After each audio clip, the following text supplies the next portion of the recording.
Welcome back to Make Hill Up Life. My name is Amber and tonight is going to be a project video. Since coming home, I've wanted to get a plant stand over here, one that will span the length of the windows, and then this growing machine can lay underneath the plant stand. And then this little stand will be repurposed into a kombucha stand. So that is what we're going to get started on tonight. Join us in the garage. The first thing that we're working on is cutting out the legs. I want the stand to be similar height to that stand that's already in there. And so West has two studs, basically 2x4s laid out, and has marked the 35-inch mark on both ends to give us our 4 legs. And we'll get started. No, DeWalt is not our sponsor yet.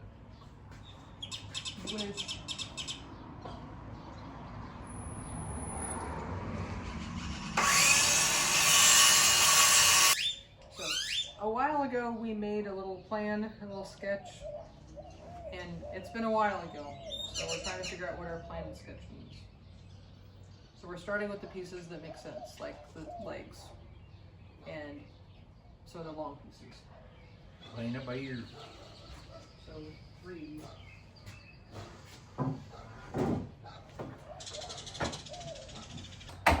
So a while ago, when we made this sketch, our intention was to try to reuse some of the IKEA parts from the IKEA shelf that broke.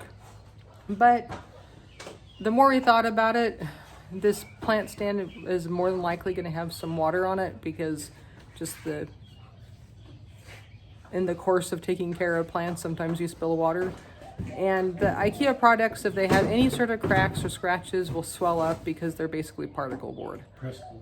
Pressed board. And so we've changed our mind, and we're going to do the top out of some shelves that we used to have in our house in our living room. And those are solid wood, and I can lacquer the heck out of them and put lots of polyurethane on it so that they'll be watertight. So we have to get to them first. This little shelf up here has all of the long boards in our stash of wood in our garage. So West is going to work on getting the tops down.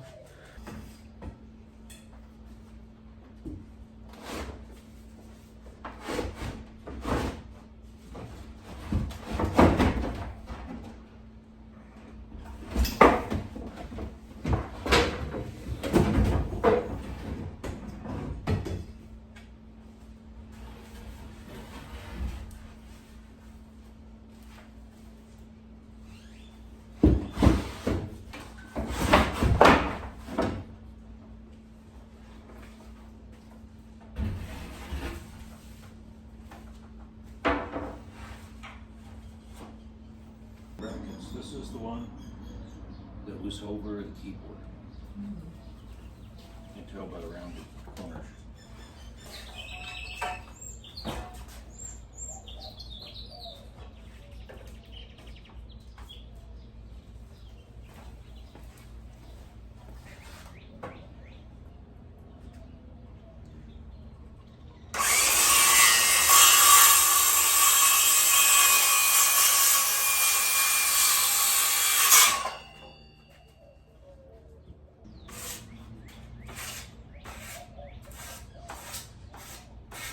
So is that what you were trying to figure out?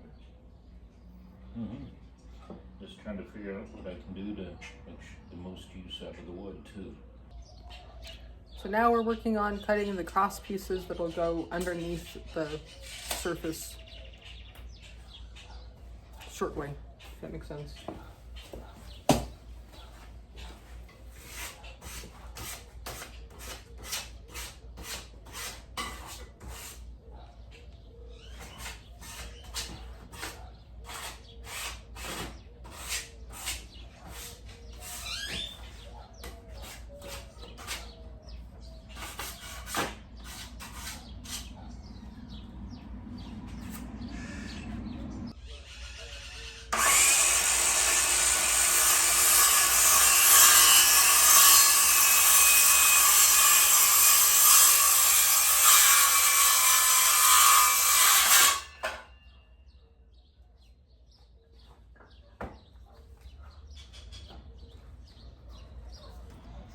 So here's the understructure for the top of the surface.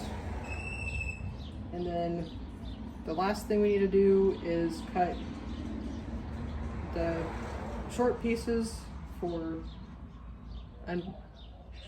the bracing at the bottom of the table. And then we should be ready to cut the top surface and start screwing everything together. So when we work on projects together, I tend to be the helper.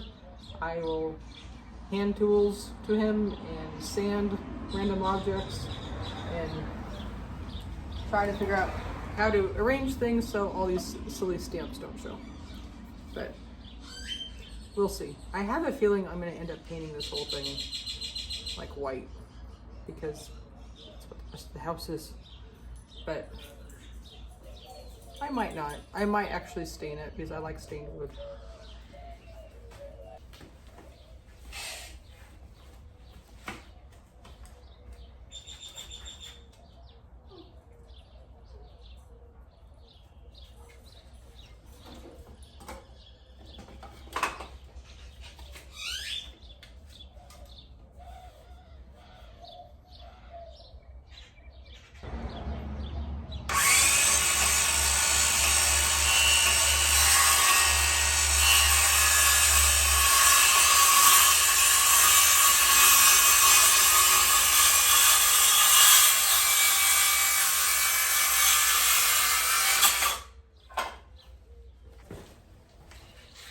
Squeeze right there.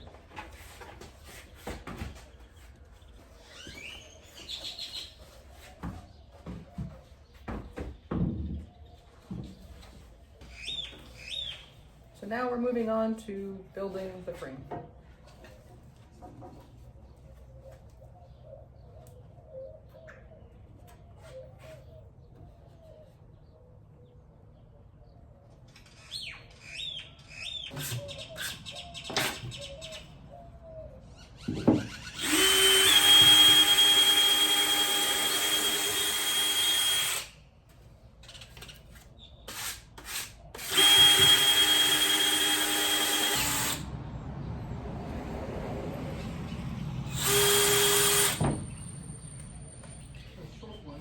Pilot holes help not only starting it, but also prevent splits or reduce splits.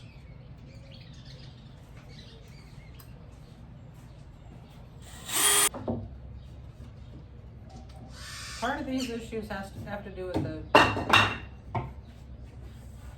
unlevel work surface.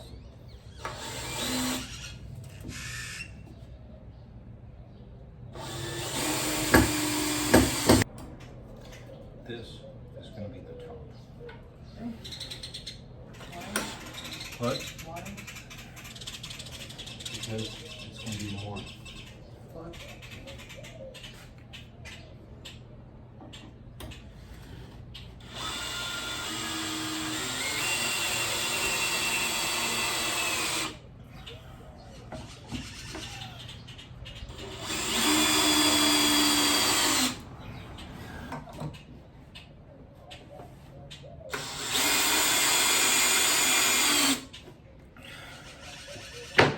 Sorry, okay.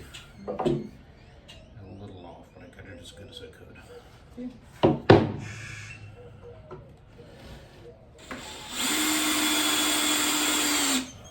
Now, doing it this way, I can go this direction to screw into the legs, and you're not going to see screws on the outside. Cool.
So we need to elevate the bottom cross piece 12 inches to avoid pieces on the rowing machine so the rowing machine can actually tuck properly underneath the table.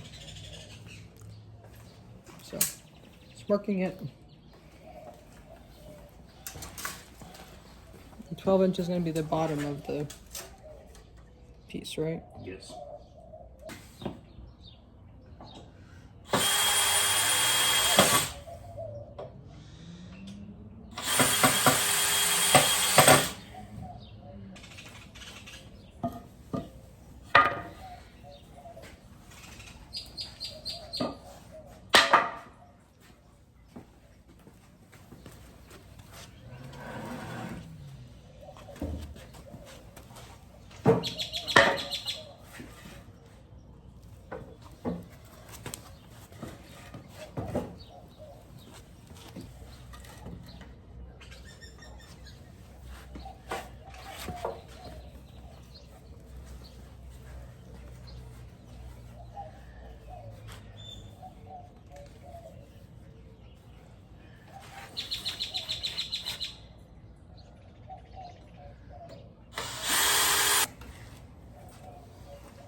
So here's where we end for day one.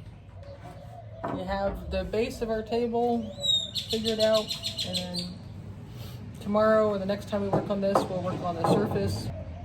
We're going to cut these down to size and screw them on, and then the next step will be me working on finishing this and staining it and putting the polyurethane on the top to make it water resistant. So we'll see you on day 2. Welcome back to another day on the plant stand. And today we're going to work on cutting the top pieces to size, but not necessarily affixing them because I've decided I want to stain the base before we attach the top. So here we go.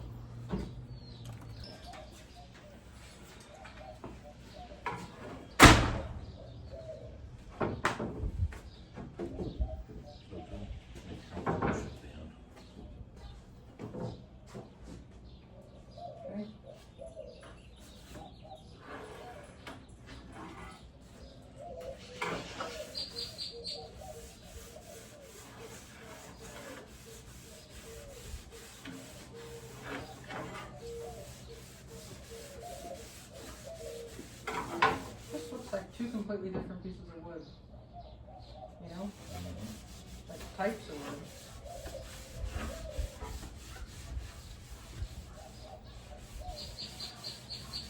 Well, it looks like one is stained and one is poly, but they don't both have poly. Can't feel them.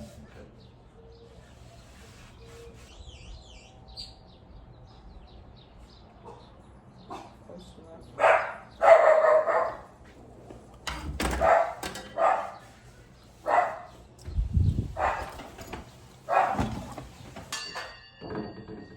It's good right here. It's splintered right here.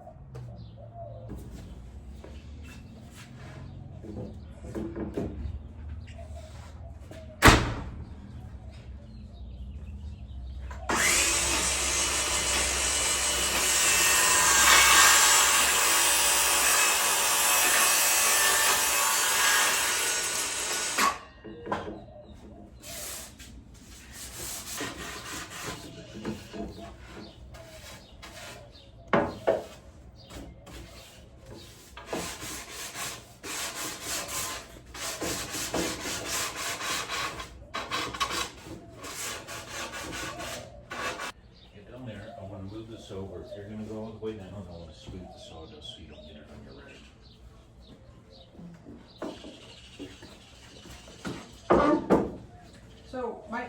is, I want to put another layer of stain on the top to try to get these two boards to match. But if it says poly, then that's not going to work. So, first things first, try just a little bit of poly, see if it brings the color to this. Okay. Just, it's not going to take very much at all.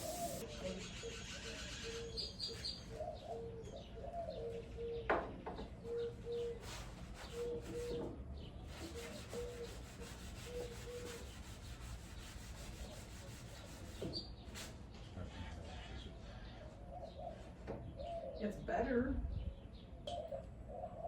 Okay, how about we postpone the top and I can do what I know how to do and just stain the base. Because that's more work and it's going to take more time.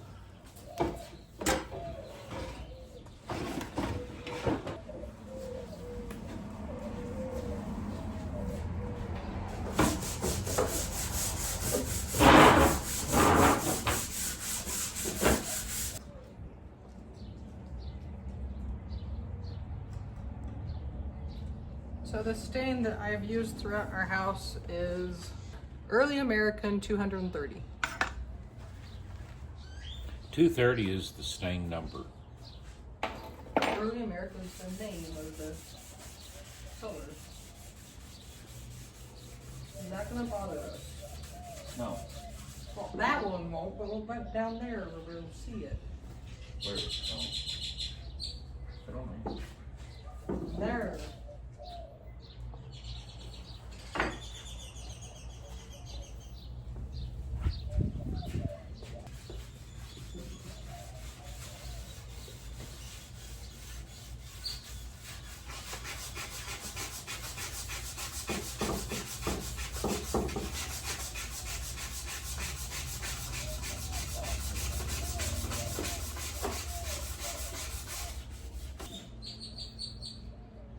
I know a lot of the surfaces I'm working on right now aren't going to be seen, but it gives me a sensation of You did it. doing a good job, making it complete. Wow, I'm dripping all over the place.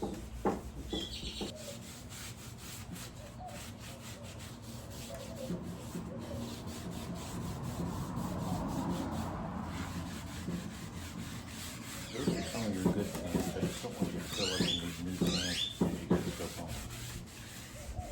I agree. I like these pants. I don't think I'm sitting. You're pretty look pretty good. Yes, but I'm sitting on groups.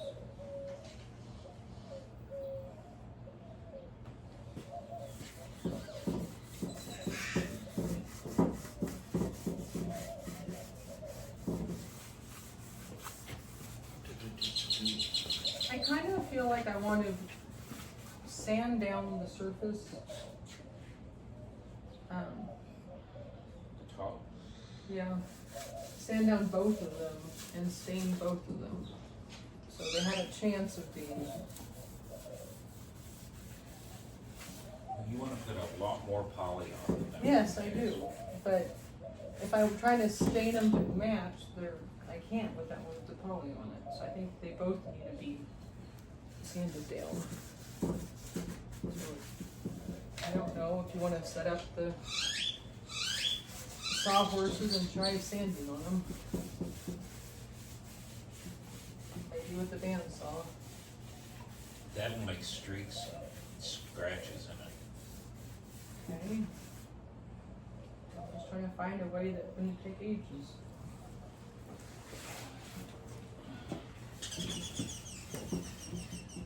Ow. Sorry, wipe a little on that. It's not going to go in because the poly's resisting it. Just stay on top.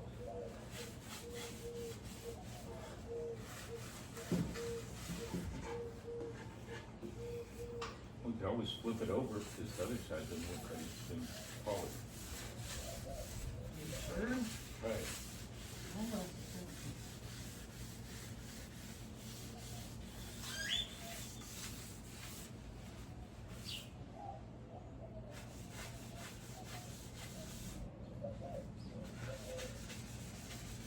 I think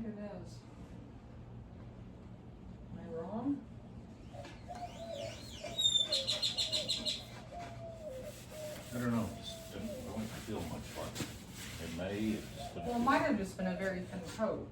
I think all of it's paint coat.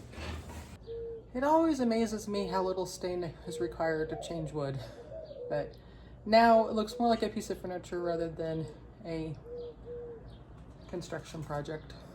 So over here for the top, I made these shelves for our house at some point, and as you can see, this one's shiny because it has a coat of poly on it, and this one's dull because it's just stained.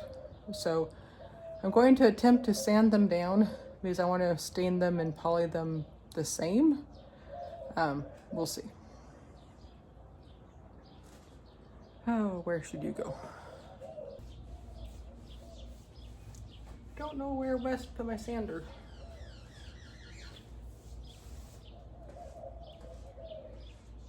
Yes. So it's 4 o'clock. Yes. We gotta leave here in about 15 minutes. Okay. You want me to go ahead and rid the stain for now? Yeah.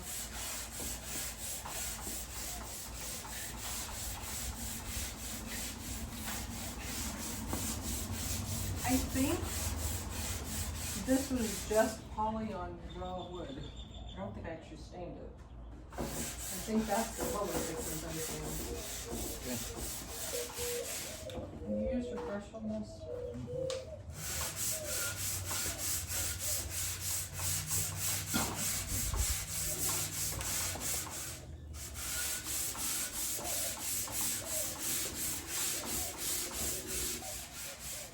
Well, here's a thought. What if I don't do this stain? What if I just go poly on them? Do you think that that would have a better chance of matching?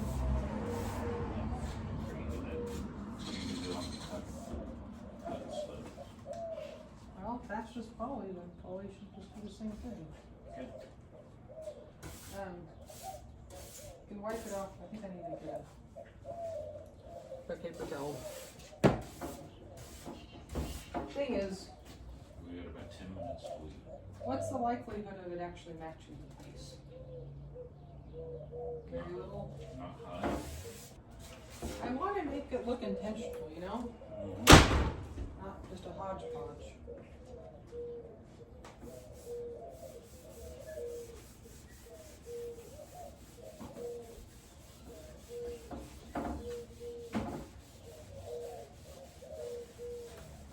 So that's mimicking what they call a tack cloth. Okay. A tack cloth is a cloth that's real sticky, meant to get stuff off there before you paint or stain or finish wood.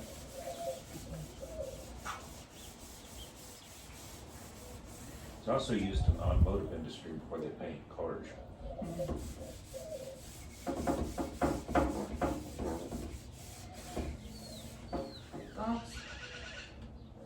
I still think there's a difference, but It's closer.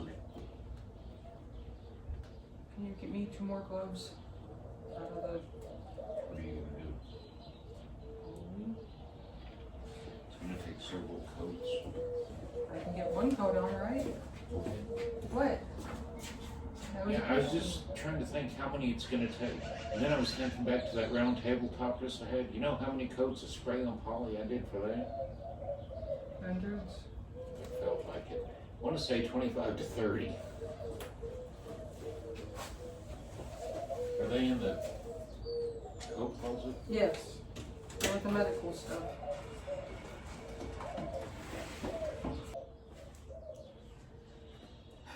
So I'm pretty sure that this board I didn't actually stain, I just did straight poly. So the likelihood of this base or this top matching the base is very, very slim, since I'm not working with the raw wood from the get-go like I did in the base. And the base doesn't match because of the way the wood's sewn. The stain soaked in really big on some and not so much on others. So I'm just gonna poly the top and we'll see what happens.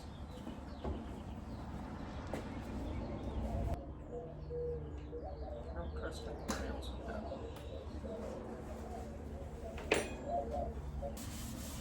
Look good.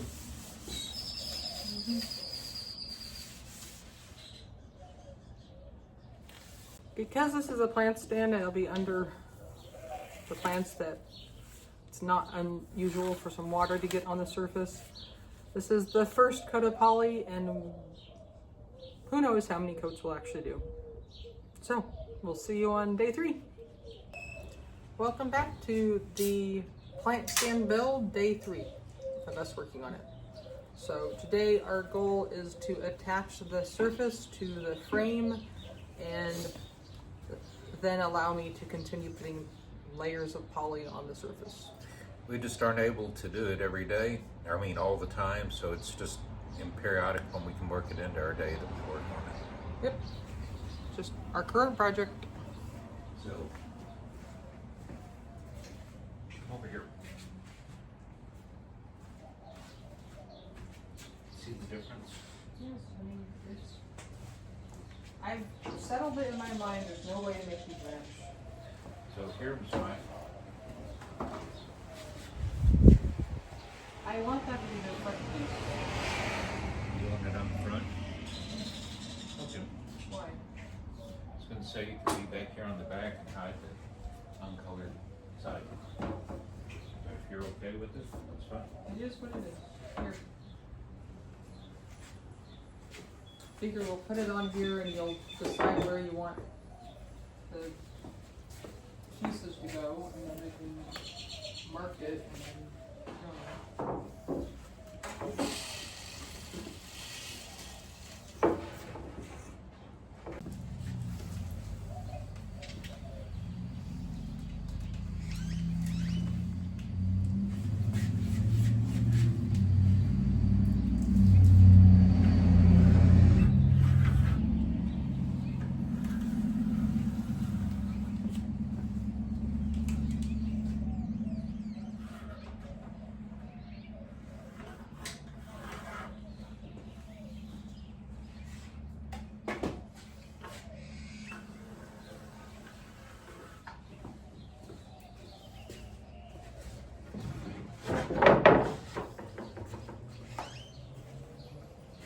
Mine's visible.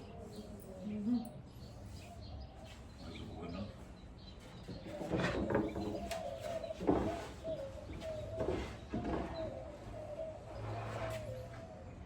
And this one.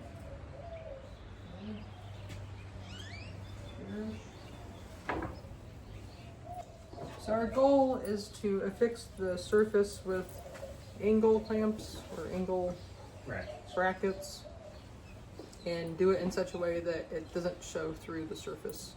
So I don't have screws to work around with the plants. Watch your toes. You wanting to turn it upside down on the ground? When it comes time to fix it, yes. What does that mean? We're putting on the brackets. I'm going to do it up here, make it easiest to reach.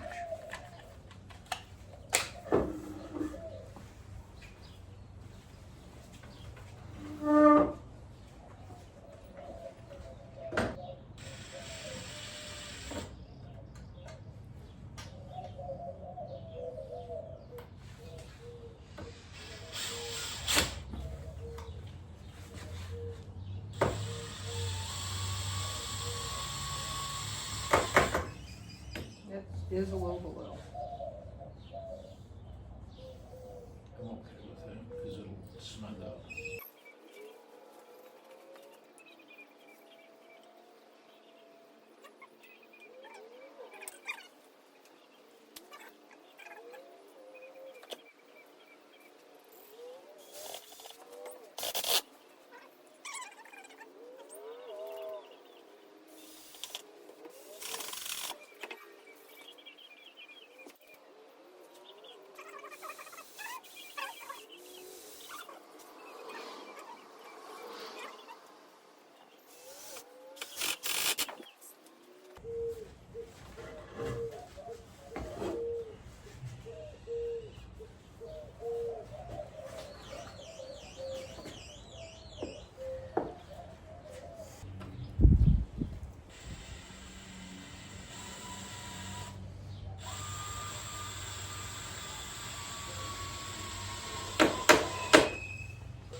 Didn't finish the top.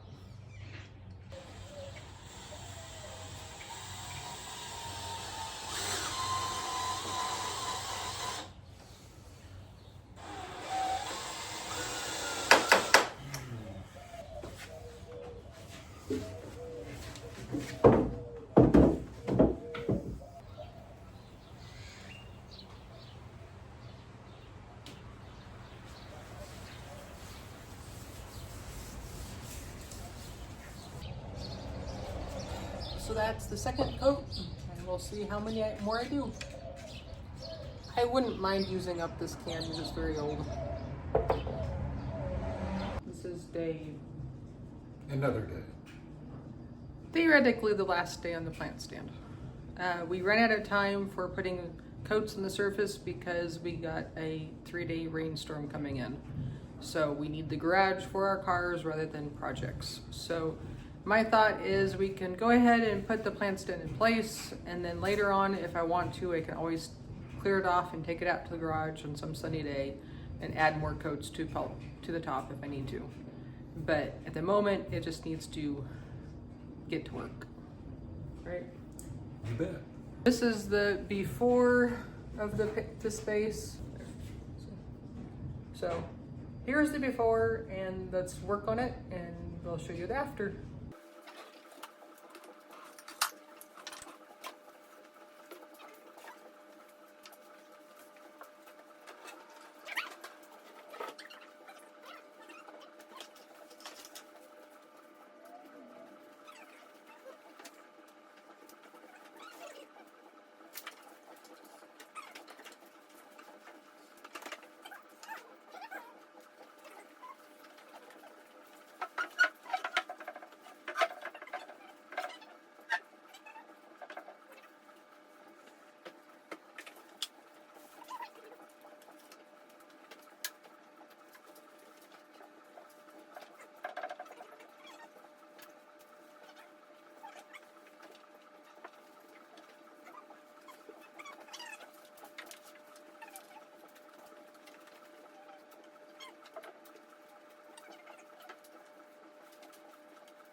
Ta-da! And the actor. And we no longer have the rowing machine sticking up, blocking the window. It's in its happy little home underneath. If we really wanted to, we could put some sort of curtain or fabric over it if you really wanted to hide it. But honestly, I just like it not being up. Works better and also frees up the other butcher block roll around cabinet for its next duty. Yes. The next project in the life of this little cart, which was bought for, I want to say $50 at a garage sale, is to be the home for kombucha. So that is a summer project for me, or relatively soon project for me. So thank you for joining us for this adventure in DIY furniture building at home. Until next time. Feel free to like and subscribe. Have a wonderful day. See you later.